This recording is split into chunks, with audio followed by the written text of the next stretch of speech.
네. 3강의 주제는요, 전체적으로 처분을 다루고자 합니다.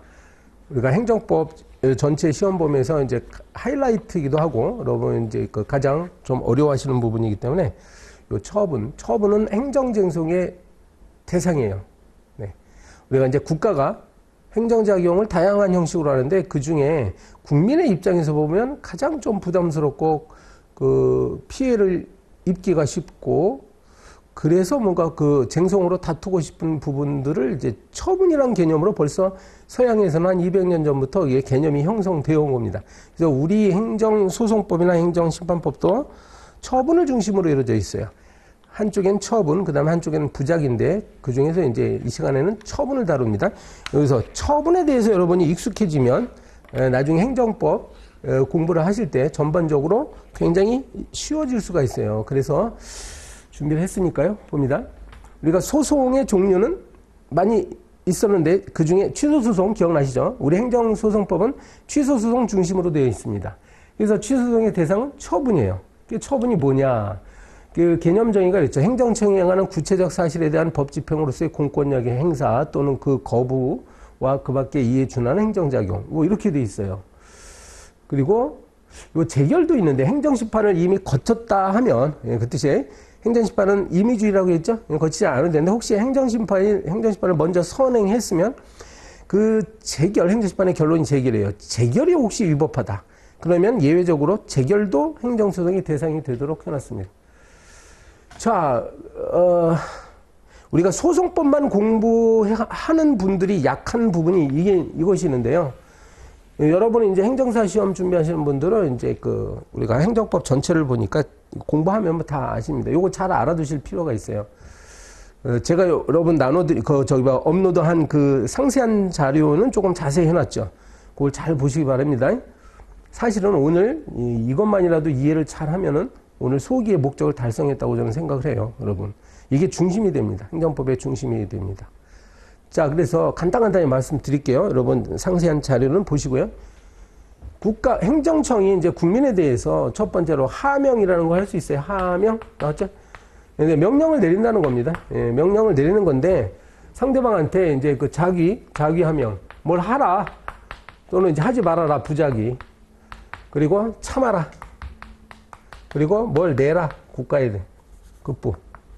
뭐 돈을 내라 이런 거죠. 그러니까 과세처분 같은 건 이제 급부라고 하면 돼요. 급부. 그리고 이제 전염병이 돌 때 예방접종을 필수적으로 받아야 된다. 이런 것들 참아라는 거죠. 하지 말아라. 횡단보도 건너지 말아라. 그 다음에 이거는 뭐라고요? 뭘 하라는 거죠. 아까 그 건물을 철거해라. 이런 것들. 자, 됐습니다. 이게 침익적 작용이죠. 상대방한테 부담을 주는 거니까. 침익적 작용이니까 만약에 이게 행정청이 국민에게 하는데 이게 위법하다 그러면, 위법하면 이제 쟁송으로 다툴 필요가 있어요. 그래서 이걸 없애야 될 거 아니야. 과세처분이 위법해? 그럼 과세처분 취소소송을 제기해가지고 그걸 없애버려야죠. 그런 뜻입니다. 이 허가라는 것은 어떤 행위를 국가가 일단 금지시켜요. 하지 말아라. 금지. 그러니까 부작이죠. 요거죠? 네, 부작이죠. 하지 말아라. 이렇게 금지해놓고 일정한 경우에는 이걸 해제시켜줍니다. 그러니까 특정인에 대해서는 당신은 해도 된다. 일반적으로 하지 말라고 했는데, 이제 어떤 특정인이 그러한 자격을 갖게 되면 그 사람은 이제 할 수 있어요. 여러분, 운전면허 같은 것이 여기에 해당합니다. 운전면허가 이제 허가의 한 종류예요. 인간은 이렇게 국민들이 있어. 갑과 을이라는 이렇게 국민이 있으면, 행정청이 이렇게 인가를 내주게 되면, 이 사람들 사이에 그 법률 행위의 효력이 발생합니다. 여러분 이제 토지거래 허가제도라는 거 들어보셨을 거예요. 토지거래 허가제도. 원래 토지는 개인들끼리 자유롭게 매매가 가능합니다. 그건 민법의 세계에서는 가능한데, 일정한 지역을 이제 토지거래 허가구역으로 국가가 묶어버려요. 그러면 이게 투기 붐이 불 것 같다 그러면 묶어놔요. 한 5년 이내에. 그러면 그 안에서 토지 매매를 하기 전에 반드시 행정청, 이게 시장, 군수, 구청장으로부터 허가를 받아야 돼요. 당신들은 토지를 매매해도 됩니다. 허가 받아야 돼요. 허가 받지 않으면 못합니다. 그래서 이 매매계약이라는 법률행위의 효력을 완성시켜주는 거다. 이게 인가예요. 특허는 특허는 이제 특별한 허가라고 할 수 있죠. 그래서 상대방한테 보통 사람들은 누리지 못하는 특별한 권리나 능력, 포괄적인 법률 관계 이런 것들을 국가가 행정청이 설정해 주는 것이다. 이렇게 하는 거예요. 특허. 여기 뭐 도로 점용 허가 같은 거 보세요. 도로 점용 허가가 명칭은 허가라고 돼 있지만 이건 특허입니다. 왜냐하면 도로는 함부로 특정인이 이걸 배타적으로 사용 못해요. 원래 일반 대중을 위해서 만든 게 도로잖아. 근데 특정인에게 일정한 기간 동안 당신은 이걸 특별히 당신만 사용할 수 있습니다. 이 부분을 당신만 사용할 수 있습니다. 이렇게 허가내 줄 수 있습니다. 그러니까 이게 특별한 권리죠. 이런 걸 특허라고 합니다. 공증이라는 건 공적으로 증명해 준다. 그죠? 공적으로 증명해 준다. 그래서 등기부 제도라든지 뭐 여권 같은 것이 여기에 해당해요. 그래서 부동산 등기부가 있는 이유가 뭐야? 그러니까 어떤 건물이 만약에 내 건데 내 소유자는 내가 확실한데 이게 외부에다가 표시를 해야 될 거 아니에요? 여러분 내 건물 집 앞에 문패를 내가 이름이 박이준이거든요. 박이준이라고 그 문패를 닫는다고 해서 이게 내 거라는 게 확실합니까? 이거 과연 이 건물의 소유자는 나예요? 그래서 이 등기부를 열어보면 알죠? 이 등기부에 그 소유자가 되어 있으니까 이건 국가가 증명해 주는 거야. 이 건물의 소유자는 박이준입니다. 이렇게 증명해 주는 거야. 이게 공증의 하나입니다.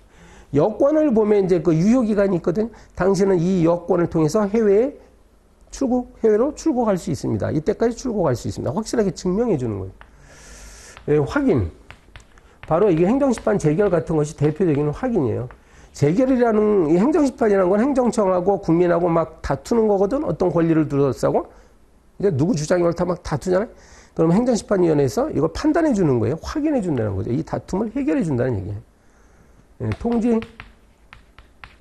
행정청이 특정인 또는 불특정 다수인에게 어떤 사실을 알리는 걸 통지라고 합니다. 그래서 계고한다는 건 대집행 계고 같은 경우는 이제 상대방이 법을 위반하고 있으니까 뭐 미리 경고하는 거예요. 빨리 그 이행하라. 의무를 이행하라. 안 하면 우리가 직접 당신 건물을 철거하겠다. 이렇게 알리는 거죠. 이런 걸 통지라 이렇게 얘기합니다. 반대로 이제 어떤 국민이 행정청에다가 뭘 이렇게 접수를 하거나 신청을 하거나 그러면 행정청이 이걸 유효한 행위로 받아들이는 거예요. 받아들이는 걸 수리라고 합니다. 아까 앞에 2교시인가요? 이거 신고가 있었어요. 신고를 행정청이 수리한다는 얘기는 뭐야? 이걸 수리한다는 얘기는 옳다. 당신이 신고한 내용을 우리가 인정하겠다라는 거죠.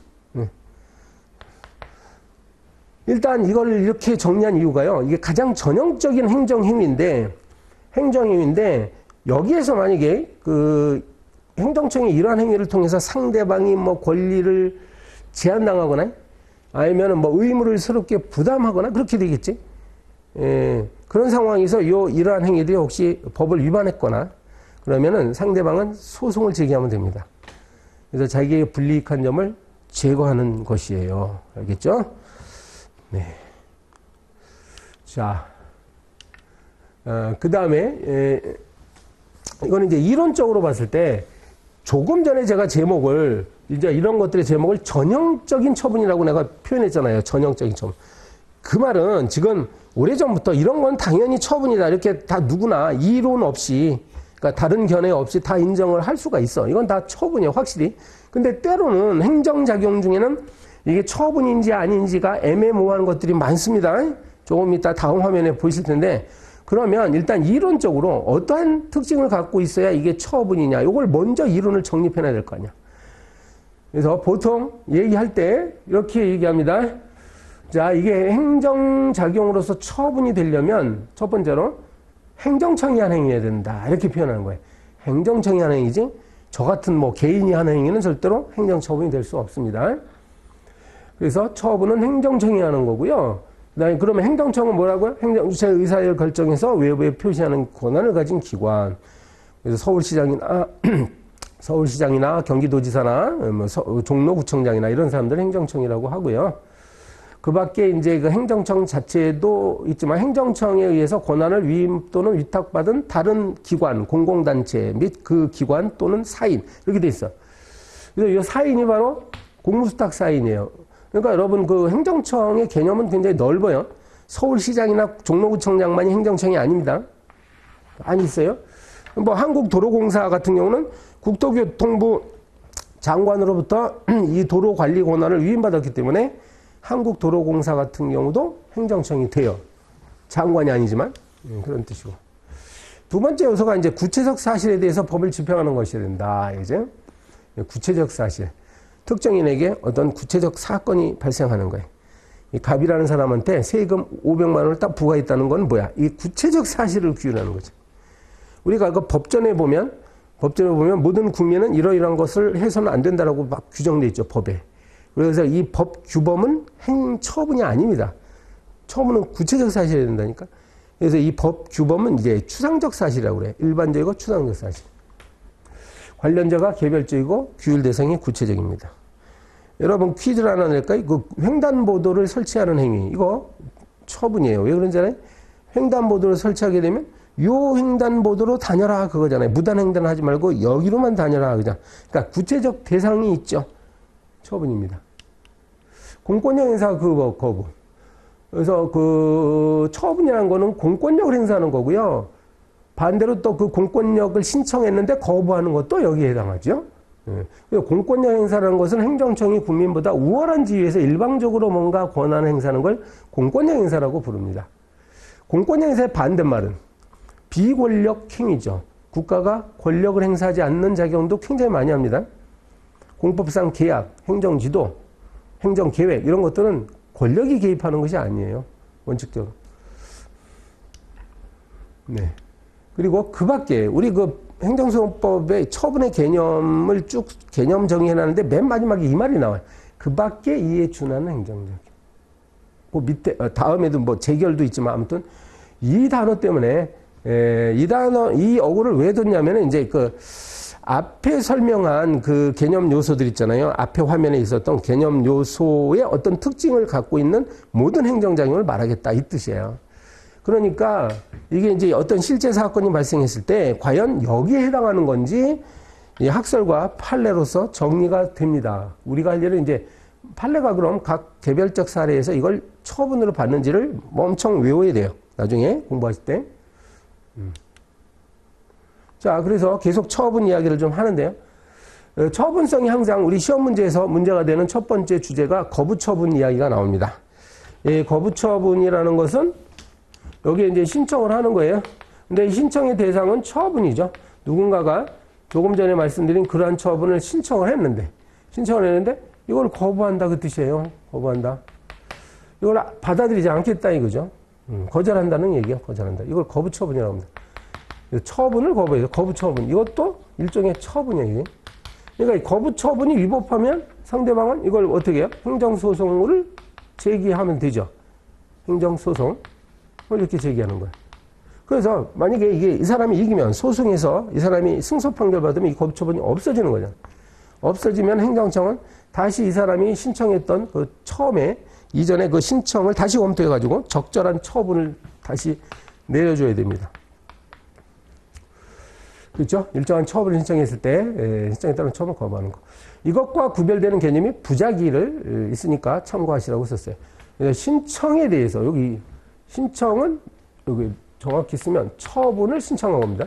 처분을 신청했는데 아무런 행정행위를 안 하고 그냥 방치해두는 거. 상당한 기간이 지나도록 아무런 처분 안 해. 야, 뭐 거부하거나 허가를 하거나 해줘야 되는데 아무것도 안 해. 우리가 이걸 부작위라고 합니다. 그래서 이 거부처분은 아까 좀 전에 일반적인 처분의 개념 요소를 쭉 봤잖아요. 행정청이 행하는 공권력 행사로서 법을 집행하는 구체적 규율 뭐 이런 거 있잖아. 근데 그건 일반적인 처분이고 특히 거부처분이냐를 따지는 특별한 논의가 있어요.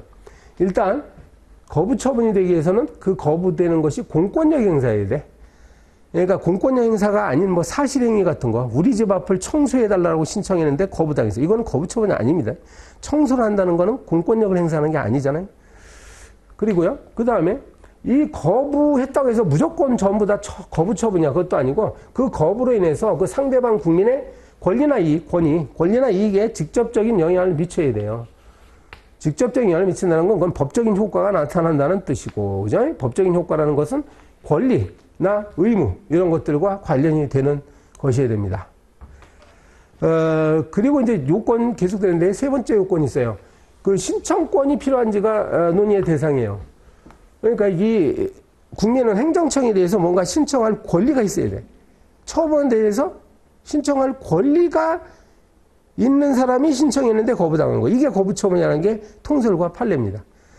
소수설도 있긴 해요. 신청권이 없어야 된다. 무조건 일단 신청만 하면 된다는 건데 아니에요. 판례는 법규상 또는 조리상 신청권 이런 표현을 씁니다. 법규상 또는 조리상. 법률을 열어보니까 여기에 국민이 이제 행정청에 대해서 뭔가를 뭐 허가 신청할 수 있는 그런 그 근거가 있다. 그러면 되게 법규상 신청권인데 설사 법규에 그게 명시 안 돼 있다라도 그러니까 조리가 뭐예요? 처음 나온 단어는 그래서 이제 사회통념상 당연하다고 여겨지는 것들 요거 이제 조리라고 하는데 그러니까 당연히 아니 이 사람은 이제 이러한 신청할 수 있겠구나 이렇게 인정된다면 가능하다는 얘기입니다. 그러면 이제 신청권. 그래서 이게 거부처분은 이제 조금 전에 봤던 개념 요소 잘 알아두시면 되고요. 그 다음에 처분성이 문제되는 중요 유형으로서 제가 이제 이거 거부처분이 중요해서 앞에다가 별도로 했고 기타 그 밖에 여기 자잘한 주제들이 소개가 됩니다. 그래서 이제 사실행위가 시험에서도 많이 나와요. 사실행위는 법률행위의 반대말이에요. 사실적 효과가 나타나는 것이 사실행위란 말이야. 여기 보시면 이제 전염병 환자를 격리하잖아요. 지난번에 코로나 사태 때 우리 막 2주 동안 감염되면 2주 동안 집에 갇혔잖아. 나가지 못하게 하는 거예요. 이게 뭐 법적인 효과가 나타나는 건 아니죠. 집 바깥으로 나가지 못한다는 사실적 효과가 있잖아요. 사실행위에 분명히. 어떤 각종 시설을 설치한다는 것들. 근데 이게 이런 것들은 상대방한테 의무를 부담시키거든요. 그러니까 이런 게 처분에 해당할 수 있습니다. 반대로 이런 것들은 아니라고 그러는 거잖아. 이건 이제 순수한 사실행위거든요. 뭐 주의하거나 권고하거나 호의적. 그러니까 이런 것들은 상대방이 이제 꼭 따르지 않아도 돼요. 이 권리를 제한하거나 의무를 부담시키지 않습니다. 그래서 이거는 처분이 아니에요. 되게 보통의 사실행위. 이게 비권력적 사실행위죠.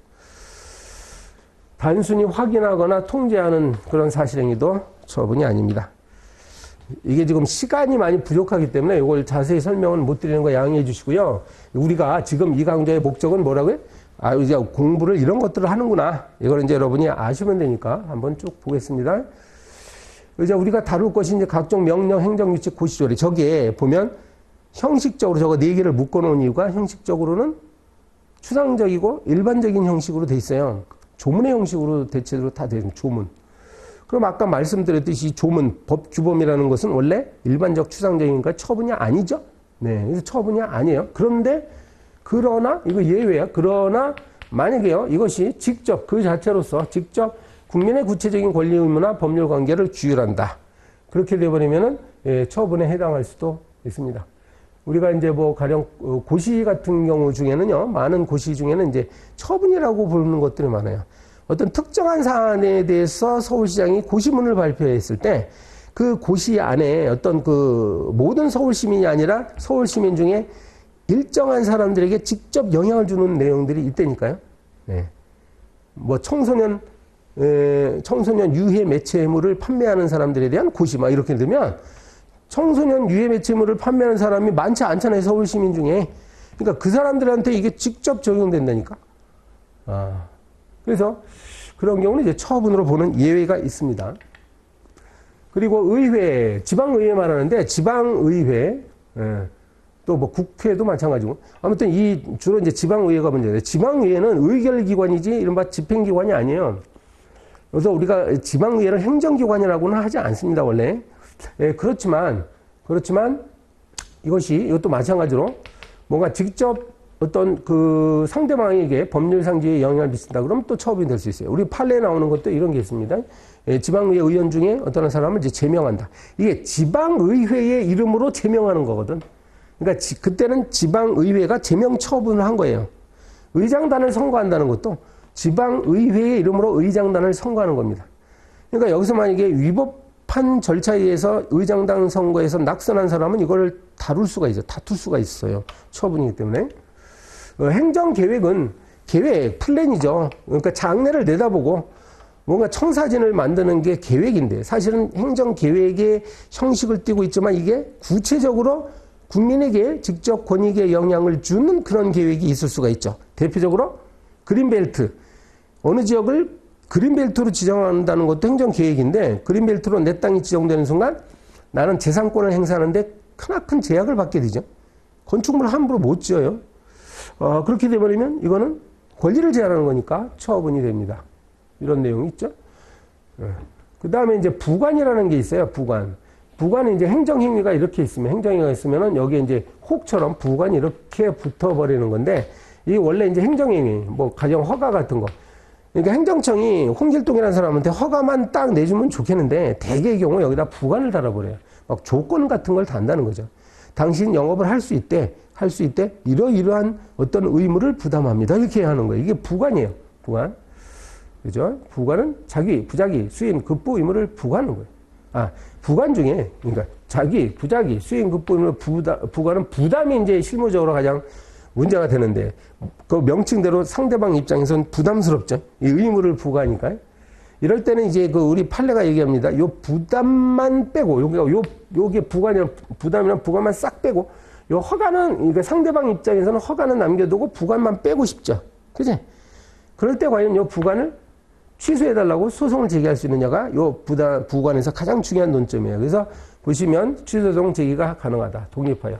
이게 이제 판례 입장입니다. 판례는 뭐만 가능하다고? 부관의 종류가 많아요. 지금 부관의 종류를 제가 여기다가 더 이상 쓰지 않았네요. 그러니까 부관의 종류가 많은데 그거 이제 공부할 거예요. 뭐 조건, 기한, 철회권 유법, 법률 효과 일부 배제 이런 게 부관의 종류가 많아 아무튼. 근데 부담을 특히 잘 공부하셔야 됩니다. 부담. 이거는 독립 취소 가능하다. 그러니까 부담만 딱 빼가지고 취소해달라고 하면 됩니다. 취소 판결 받으면 됩니다. 그리고 이제 신고. 아까 행정절차법 할 때 신고가 잠깐 나왔죠. 그러면 신고를 크게 수리를 요하지 않는 신고가 있고, 네, 수리를 요하는 신고로 이렇게 나눠집니다. 이건 무슨 말이라고요? 수리를 요하지 않는 거는 그냥 신고만 하면 돼요. 네. 신고만 하면 이 자체로 그냥 법률적 효과가 발생해버립니다. 발생해버립니다. 그렇게 사례가 많지는 않은데, 가령 여기 대표적인 게, 뭐, 건축신고, 경미한 사항. 원래 여러분, 건축물은 허가를 받아야 돼요. 관청으로부터 허가를 받아야 되는데, 경미한 사항 건축 있죠? 조금 뭐 수선하는 것들. 이제 면적이 다 규정돼 있어가지고 그 이하에 해당되는 뭐 경미한 수선 같은 거 이런 것들은 그냥 신고만 하면 됩니다. 알겠죠? 허가 받을 필요 없어요. 수리도 필요 없는 거예요. 신고서만 적법하게 제출해야 돼. 다만 신고는 해야 돼요. 아무리 경미하더라도 일단 왜냐하면 행정청은 알고 있어야 되니까 신고 안 하고 하면 그건 무신고 행위로서 처벌받습니다. 자, 그 다음에 수리를 요하는 거는 신고만 해서는 안 되고 이거를 이제 실질적으로 심사해서 신고의 내용을 심사해서 행정청이 이걸 수리를 해야 돼요. 수리를 하면 뭐라고 했어요? 이거를 유효한 법률 행위로 받아들인다는 거죠. 자, 따라서 이제 우리의 관심은, 근데 개념은 기본적으로 알아야 되고, 우리의 관심은 이것 때문에 그래요. 거부를 당했을 때, 여기 거부 있죠? 거부를 당했을 때, 수리를 요하지 않은 신고를 만약에 공무원이 거부했어. 그거는 아무런 법적인 의미가 없습니다. 그래서 이거는 처분이 아니에요. 다툴 필요도 없어요. 왜? 신고만 하면 된다니까? 거부한다는 건 의미가 없다니까요? 근데 이거는 수리를 해야만 되는데, 거부했단 말이야. 그러면 이 사람은 지금 자기의 권리 행사를 제한당하고 있기 때문에 이건 거부 처분으로 봐야 돼요. 그죠? 따라서 처분성을 인정합니다. 이 말은 상대방은 행정심판이나 행정소송으로서 대항할 수가 있습니다. 그리고 내부적 행위는 원칙적으로 아니다. 이렇게 생각하면 돼요. 행정기관 내부에서 벌어지는 일들은 국민에게 직접 외부적 효과를 발생시키지 않기 때문에 이건 처분이 아니에요. 이게 원칙이에요. 알았죠? 그래서 이제 그 중에 한 예로 다른 행정청의 동의를 얻어야 하는 행정행위. 가령 이게 이제 건축허가인데, 건축허가? 자, 건축허가를 받을 때 보면 이제 그 일정한 어떤 규모를 갖고 있는 건축물들은 인근 소방서장의 그 건축 동의라는 걸 받아야 돼요. 알겠어요? 예. 그러니까 내가 구청장한테 건축허가 신청을 하면 구청장이 이제 소방서장한테 협의를 봐요. 이거 허가 내줘도 됩니까? 그럼 이제 소방서장이 또 조사를 해가지고 건축허가 부동의 의견을 낼 수가 있어요. 부동의. 저는 동의하지 않습니다. 이거 건축허가 내주면 안 되겠는데? 그러면 그것이 바로 내부적인 행위예요. 그러면 그 소방서장의 그 건축 부동이 있죠. 이거는 행정처분이다 아니다? 아니다, 야, 이거. 그럼 무슨 말이야? 이거, 그래가지고 부동이 있기 때문에 구청장이 건축 허가를 끝내 불허가 처분했어. 그러면 이 사람 상대방은 이제 구청장의 불허가 처분을 처분으로 봐가지고 다투면 돼요. 그게 처분이니까. 이제 소방서장의 부동의를 처분으로 봐가지고 소방서장의 부동의 취소, 소속 이런 건 제기할 수가 없게 됩니다. 처분이 아니기 때문에 그래. 행정기관의 상호간의 행위도 원칙적으로 처분이 아니다. 원칙. 그럼 예외도 있다는 얘기예요. 그런 것들을 이제 공부하셔야 돼요. 그리고 중간 행위로서 네, 뭐 부분 허가도 있고요. 부분 허가. 여러 어떤 대규모 사업 같은 경우는 이제 여러 개의 허가를 받아야 되는 경우가 있어. 여러 개의 허가를. 대규모 복합단지 건설 사업. 그럼 별의별 허가를 다 봐야 되겠죠. 수십 가지 허가가 나와야 될까만. 근데 그 중에 일부만 허가 내주면 그것도 일종의 종국적인 행정 행위이기 때문에 그 일부 허가만으로도 그 일부 지역에는 일부분에 대해서는 일단 효력이 발생해 버립니다. 그 다음에 이제 사전결정, 임시적인 사전결정 제도도 있죠. 네, 적정통보. 폐기물 처리 허가를 받기 전에, 여기 정식 허가가 나오기 전에 사업계획서를 행정청에 제출하면 행정청이 이걸 검토해서요. 맞습니다. 당신의 계획상으로는 네, 여기 이 지역에서 폐기물 처리 사업을 할 수 있겠습니다. 이제 정식으로 정식으로 신청서를 제출하세요. 이렇게 하는 게 적정통보예요. 이거 뭐죠? 처분으로 봅니다. 판례는. 그래서 만약에 부적정 통보를 받게 되면 거기에 대해서 다툴 수가 있어요. 처분을 받습니다. 확약이라는 건 확실한 약속인데요. 확실한 약속. 행정청은 미리 장래에 자기가 어떤 행위를 할 것인지 말 것인지에 대해서 국민에게 약속을 하는 경우가 있습니다. 가령 어떤 공무원들의 승진 인사 발령을 정식으로 승진 인사 발령 내기 전에 승진 예정자 명단 같은 거를 발표할 수도 있는 거야. 그리고 어느 지역에 뭐 시설 허가를 내주겠다, 장차 내주겠다라고 이른바 내인가, 뭐 내허가, 내인가 이런 걸 해줄 수 있어요. 약속이죠. 근데 우리 판례가 중요한 판례는 이 확약을 행정처분으로 보지 않습니다. 왜냐하면 그 확약 다음에 이건 하나의 약속에 불과한 거니까 종국적으로 어떤 처분이 내려져야 그게 처분으로 봐요. 공시지가 결정은 이제 개별 필지의 땅값을 정한다는 건데요. 개별 공시지가, 그 다음에 표준지 공시지가 제도가 있습니다. 개별 필지, 그 다음에 표준지는 그 중에 이제 그 군데군데 이제 대표적인 필지를 뽑아가지고 국가가 토지 가격을 정해주는 거예요. 그 정도는 아시죠? 그래서 이거 공시지가 결정은 처분이에요. 왜 그래? 이 공시지가 결정에 따라서 나중에 세금이 부과될 수 있어요. 양도소득세 같은 거, 뭐 재산세도 부과되죠. 그러니까 국민의 재산상 권리에 영향을 주잖아요. 그리고 나중에 손실보상금 결정할 때도 표준지 공시지가에 기초해가지고 그 금액이 산정됩니다. 처분이.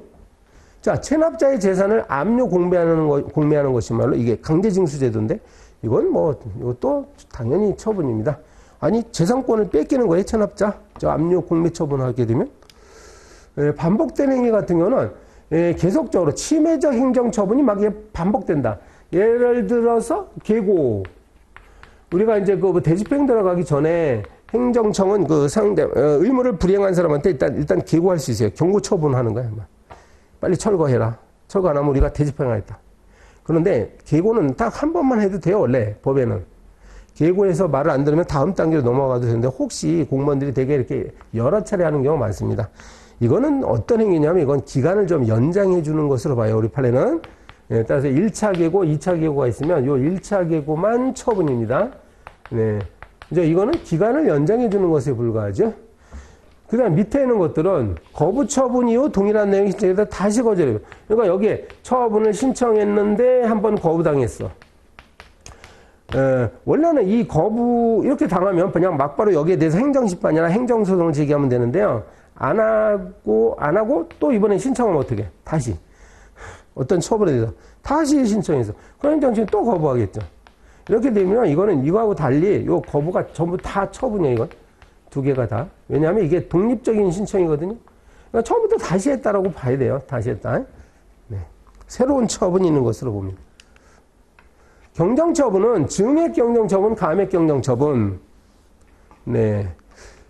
세금을 부과했을 때 처음에 뭐 200만 원을 부과했는데 나중에 세무서장이 더 조사를 해보니까 이게 잘못 부과됐어요. 1000만 원. 1000만 원 이렇게 부과했어요. 그래서 여기에 대해서 이제 소를 제기합니다. 그럼 뭘 대상으로 해야 될까요? 이게 이제 3월 1일자로 돼 있고 5월 1일자로 돼 있으면 소의 대상은 5월 1일자 1000만 원을 대상으로 해야 되겠지. 이걸 대상으로 하면 안 되죠. 이미 1000만 원이 부과됐으니까. 이게 증액 경정처분이에요. 반대로 이번에는 밑에 가액 경정처분은 처음에 1000만 원을 부과했다가 이걸 이제 200만 원으로 깎아줬을 때는 또 문제가 어떻게 되냐. 3월 1일 5분. 그럼 나중에 소를 제기할 때 우리가 이제 이거는 3월 1일자 200만 원 처분이다. 이게 판례예요. 네, 판례 알았죠? 네. 그래서 감액되고 남아있는 당초점. 여러분 지금 이 시간에는 이걸 이해 못합니다. 왜 이렇게 되는 건지. 3월 1일자. 우리가 그래서 판례를 상세히 공부를 해야 되는 거예요. 알았어요? 네, 행정법. 네, 이거 시험에 잘 나옵니다.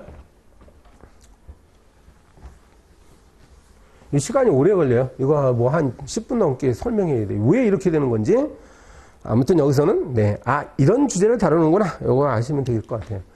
그 다음에 이제 거의 막판인데, 특별 불복 절차가 마련된 처분들은 행정처분이라고 보지 않습니다. 우리가 이제 행정소송으로 갈 수 있는 게 행정처분이지, 가령 통고처분은, 여러분, 통고처분은 이제 범칙금이라고 들어보셨을 거예요? 네. 과태료하고 약간 다르죠? 근데 범칙금은 원래 이제 벌금을 부과해야 되는데, 벌금을 부과하게 되면 상대방 국민이 전과자가 되잖아요. 그러니까 이런 걸 막기 위해서, 그러니까 과태료 납부하듯이 범칙금 부과했다가 범칙금을 제대로 납부를 하면 그냥 없었던 것으로 해준다는 얘기예요. 이게 통고처분이야. 그러면 만약에 범칙금 부과받았을 때 여기에 대항하고 싶은 사람은 이 범칙금을 납부하지 않으면 돼요. 가만히 있으면 돼요. 그러면 이게 자동적으로 형사재판으로 넘어갑니다. 그러니까 행정소송으로 오는 게 아니죠. 그래서 행정처분이 아니라는 뜻이에요. 검사가 만약에 어떤 내가 고발을 했더니, 내가 범죄 피해자로서 고소를 했더니, 검사가 불기소 처분해버렸네? 예. 반대로 공소 제기를 했어. 이런 거는 행정소송으로 다투는 게 아니죠. 이거는 뭐야? 형사재판에서 이제 다투게 되는 거죠. 형사소송법에 따라 처리가 되는 거죠. 나머지도 다 그래. 이게 개별법들이 있기 때문에 그런 거죠. 여러분, 질서벌, 과태료는 뭐예요? 과태료는 행정처분이에요? 그것도 아니에요. 그것도 과태료는요, 질서 위반 행위 규제법이라고 특별한 법이 따로 있어서 과태료 재판으로 넘어가 버립니다. 행정사건 아닙니다, 그거. 네, 그래서 이게 이제 마지막 주제인데요, 제10강. 현재 처분을 계속 하고 있는 중이에요. 그래서 처분에서도 또 독특한 주제가 있는데, 재결소송을 진짜로 이 마지막으로 공부하겠습니다. 네, 재결소송. 예, 재결소송은 보세요. 재결이라는 개념은 이미 여러 번 말씀드렸죠. 뭔가 나한테 처분이 있었고, 불리한 처분이 있어서 내가 요거 심판이에요, 이번에. 행정심판을 이렇게 청구합니다. 그럼 여기 이제 재결이 있죠? 예. 행정심판의 결론을 재결이라고 했잖아요. 자, 그럼 이제 재결에도 불복할 때 이제 소송을 제기할 텐데, 이때 대상이 문제가 돼요, 이게 대상이. 자, 대상은, 행정소의 대상은 처분이라고 했는데, 여기서 그러니까 대상이 될 수 있는 처분은 후보자가 2개야. 이거하고 이거예요. 이게 행정심판 재결이라고 했는데 성질이 처분입니다. 왜요? 행정심판위원회가 한 재결인데 행정심판위원회도 행정청이에요. 행정청이 이제 처분을 내린 거예요, 사실은. 그걸 명칭은 이제 재결이라고 하죠. 그러니까 이거냐가 이제 논의의 대상이 돼요. 그래서 나라마다 이런 일이 벌어지는 건 국가마다 똑같죠. 그러면 국가마다 이제 행정소송법을 만들 때 대체 무엇을 대상으로 하느냐는 나라마다 다를 거예요. 그래서 우리나라 행정소송법 19조에는 이렇게 돼 있어요. 원칙은 원처분을 다투어야 된다. 알겠죠? 예, 소송의 대상. 이게 원처분이야. 그러니까 원래의 처분이다. 그죠? 원래 처분을 대상으로 해가지고 저걸 취소해달라. 이렇게 하라는 것이고, 예외적으로 요 재결을 대상으로 할 수도 있어요. 근데 이 재결 자체에 위법이 있을 때, 고유한 위법이라고 하는데, 재결 자체에 고유한 위법이 있을 때는 이것도 다툴 수가 있습니다. 이렇게 돼 있어요. 알았어요? 19조가. 이름하여 이것을 뭐라고 하냐면 원처분 중심주의라고 합니다. 우리나라 행정소송법은요, 원처분 중심주의를 취하고 있어요. 비록 행정심판 재결을 거친 사건이라 할지라도 원래 행정소송은 원래의 처분을 다투어야지. 그렇게 해야 될 것 같지 않습니까? 잘 모르시겠죠? 왜 이렇게 했는지? 그래서 원칙을 이렇게 세워놨어. 19조에. 원칙을. 그런데 융통성을 주기 위해서, 이런 경우도 예외적으로 재결을 대상으로 할 수 있습니다. 예를 들어서, 내가 만약에 300만 원의 뭐 과징금을 부과받았어. 300만 원. 과징금. 그래서 억울하다 해가지고 행정심판 청구했더니 행정심판위원회가 500만 원을 재결해버렸네. 이렇게 가능할까요? 이거 불가능합니다. 원래 이렇게 못하도록 해놨어요. 이름하여 불이익 변경금지 원칙이라고. 그러니까 당초의 처분, 원래의 처분보다 상대방에게 더 침해적인 재결을 하면 안 돼요. 이렇게 돼버리면 겁이 나서 행정심판 함부로 청구 못하겠죠. 그러니까 최소한 이 재결은 이거보다 당초의 처분과 동일하거나 아니면 그 이하로 감경돼야 되는 거예요. 기원칙이야. 그러면 자, 이러한 상황에서 그러면 재결이 위법하다는 거죠. 불이익 변경금지 원칙 위반이기 때문에 위법하면 이 사람은 소를 제기할 때 아예 그냥 이걸 대상으로 해도 된다는 뜻입니다. 다 된 것 같은데요, 설명이? 네. 그래서 지금 보면 원처분 중심이 나왔습니다. 취소는 원칙적으로 원처분을 대상으로 재결은 예외적으로만 대상이 될 수 있습니다. 이거 19조 이렇게 돼 있다고요. 그죠? 처분을 대상으로 한다. 다만 재결 취소 등은 재결 자체에 고유한 위법이 있습니다. 그죠? 재결을 취소해달라는 거, 재결 자체에 고유한 위법이 있습니다. 그래서 이런 재결 소송이 왜 필요하냐? 그러니까 재결도 때로는 이제 대상이 될 수 있는데 원처분이 있을 때는 이걸 다툴 필요가 없었는데 재결이 있고 나서 비로소 뭔가 상대방이 침해적인 효과를 받았을 때, 그죠? 비로소 불이익을 받게 됐을 때 이 재결이라도 취소해야 되냐 안 되냐 이거지. 이건 좀 복잡한 논의가 있는데 여러분 뭐 자료를 가지고 한번 곰곰이 생각해 보세요. 생각하는 연습을 또 하셔야 돼. 지금 이웃주민 옆에 건축허가가 불허가 처분이 나왔을 때는 이웃주민이 이걸 다툴 이유가 없죠. 그렇지만 만약에 불허가 처분 단계에서 건축허가 신청했던 사람이 행정심판 청구를 합니다. 근데 행정심판에서 이른바 인용재결이 나와버리면, 비로소 이웃주민들은 이제 큰일 났어. 근데 곧 건축행위가 이루어질 가능성이 있죠. 그럼 비로소 재결이 있은 다음에 비로소 이것을 재결 취소 등을 제기할 수가 있도록 해야 될 거 아닙니까? 네, 그런 필요가 있습니다. 그래서 재결, 이건 사례예요. 재결이 위법한 경우입니다.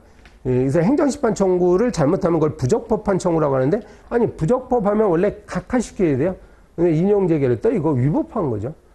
그 다음에 제3자유 행정행위가 이제 조금 전에 말씀드렸던 여기죠. 건축행위하고 이웃주민들 나오는 사례 있죠. 이런 경우에서 주로 많이 발생합니다. 형성재결은 그 재결 자체에 의해서 법적 효과가 막 변동이 일어나는 걸 형성재결이라고 하거든. 형성재결이 있게 되면 재결을 대상으로 하면 됩니다. 그런 뜻이고요. 요게 이제 진짜로 끝인데, 이렇게 우리 행정소송법은 19조에 이런 걸 원처분 중심주로 규정했다고요. 정확히 알아두세요. 원래 재결을 거친 사건에서 원래 행정소송법 19조의 입장은 원처분 중심주의야. 뭐라고 그게? 원칙적으로 원처분을 대상으로 하되 예외적으로 재결 자체에 고유한 위법이 있을 때만큼은 재결을 대상으로 해도 됩니다. 그게 원처분주의인데 이거는 지금 행정소송법에 있다는 얘기고, 이번에 이제 재결주의라고 하면 반대 개념이에요. 재결주의라고 나오죠. 재결주의는요, 개별법이 처음부터 아예 원처분이 아니라 처음부터 재결을 대상으로 소송을 제기하도록 딱 의무화되어 있는 경우를 재결주의다 이렇게 부릅니다. 몇 가지 경우들이 있어요. 그래서 감사원의 변상 판정에 대해서 재심의 변상 판정, 중앙노동위원회 재심 판정, 특허심판원의 심결 이런 것도 있습니다. 여러분 공무원들이 만약에 국가 재산을 훼손시켰어, 망실시켰어, 그럼 국가에게 재산적 피해를 많이 줬다고 하면 감사원에서 변상 판정을 먼저 해요.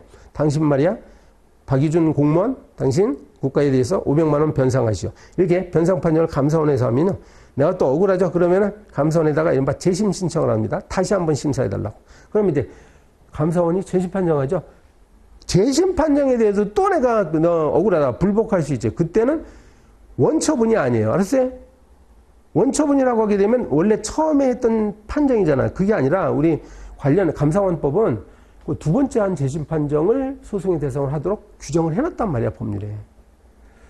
중앙노동위원회, 근로자가 이제 지방노동위원회 거치고 중앙노동위원회 거쳐서 이렇게 하는데, 그래서 지방노동위원회에서 결정한 것이 원래 원처분이지만, 우리 그 노동위원회법은요, 근로기준법이나 노동위원회법은 중앙노동위원회가 두 번째 한 판정, 이거 재심 판정이라고 하는데 이걸 대상으로 하라, 소를 제기하라 이렇게 규정이 돼 있어요. 특허 심판원도 마찬가지고, 특허 처분을 상대로 하는 게 아니고 특허 심판원이라고 특허청 내에 있어. 이게 행정심판이에요. 행정심판위원회에서 한 심결, 뭐 재심이라고 해도 되고 이걸 대상으로 합니다. 아마 자료가 더 없을 것 같은데요. 네, 그렇습니다. 그렇습니다. 네. 그래서 이게 다 끝났네요. 여러분, 이렇게 해가지고, 제가 3시간, 시간이 좀 더 많으면 뭐 상세히 설명드리지만, 그럼 여러분 너무 힘들고 해서 적당하게 한 3시간 정도로 제가 엑기스들만 뽑아가지고 말씀드렸으니까, 이걸 기초로 해서요, 여러분 공부하시는데 도움이 되었으면 합니다. 네. 이상으로 그럼 마치도록 하겠습니다. 네, 고생 많으셨습니다. 감사합니다.